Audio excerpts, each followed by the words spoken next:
On Park Schools tonight is defending his decision to keep the girls' varsity basketball team from playing in Arizona. In a note addressed to parents, students, and staff today, Superintendent George Fornero says, quote, "This decision is not a political statement regarding the state of Arizona's recently enacted legislation regarding immigration."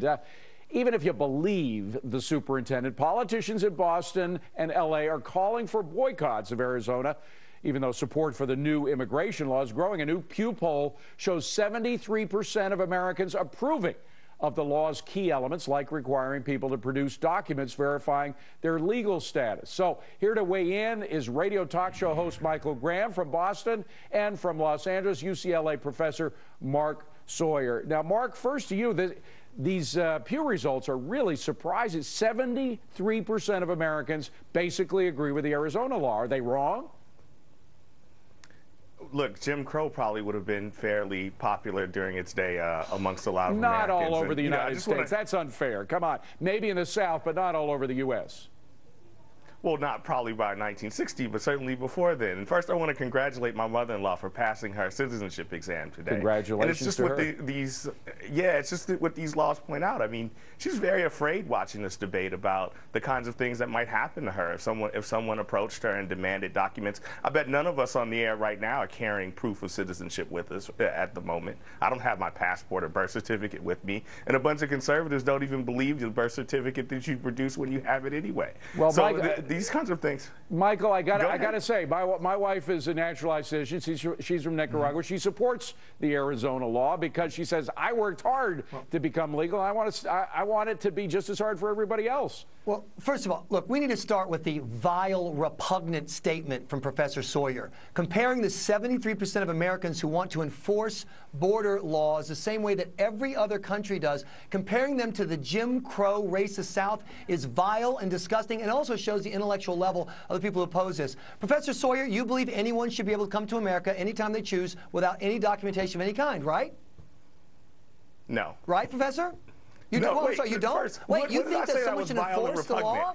What is this? What is this crazy talk? What are you, a racist? Are you a racist? And the only way we're going to do it one at a time is if I ask the question. I didn't attack you personally. Hold on. Mark, do you want to retract anything about what you said, comparing these people who favor the law with the Jim Crow folks? 73% of America. 73, when asked if they believe that they want to support this law, even if they know it will lead to racial profiling, about 60% said they still would do it. That's wrong. That's wrong. Racial profiling is wrong. It's wrong if it's a guy walking down the street. It's wrong if it's someone you think is an undocumented immigrant. And that's in those Pew results. Michael, go ahead. And it's wrong. And 60% of people are wrong, and I don't care. Hold on. Michael, go ahead.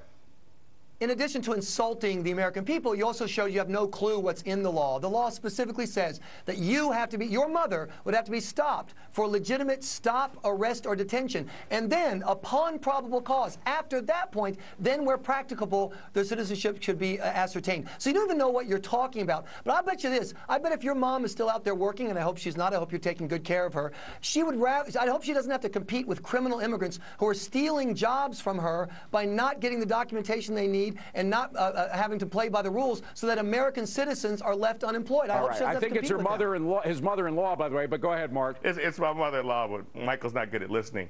First of all, Michael doesn't know how to read poll results. So the poll asked about if you would believe it led to racial profiling, and 60% said if it leads to racial profiling, I still support it. But second of all, immigration violation is not a crime. It's specifically not a crime in federal law. It's always been disconnected from federal criminal law. It's a violation. It's like a speeding ticket. And no, like a busted taillight. If you've ever been stopped and frisked or harassed by police for probable cause or reasons that you think are racially profiled, I've had that experience. And those of us who have that experience, like the National Association of Black Accountants, know that this law is wrong. Don't single yourself out, Mark. A lot of us have been pulled over for erroneous reasons. Sometimes it happens for a whole number of reasons, whether it's profiling or not. Go ahead, Michael. Well, you know, I was arrested last year wrongly and sent to jail wrongly for a paperwork error by the registration of motor vehicles. But the fact that every other country in the world weren't deported. Has the right to secure their borders. And you once again, you misrepresented the law. If you're not a citizen. You can't be deported if you're a citizen, Mark. Right.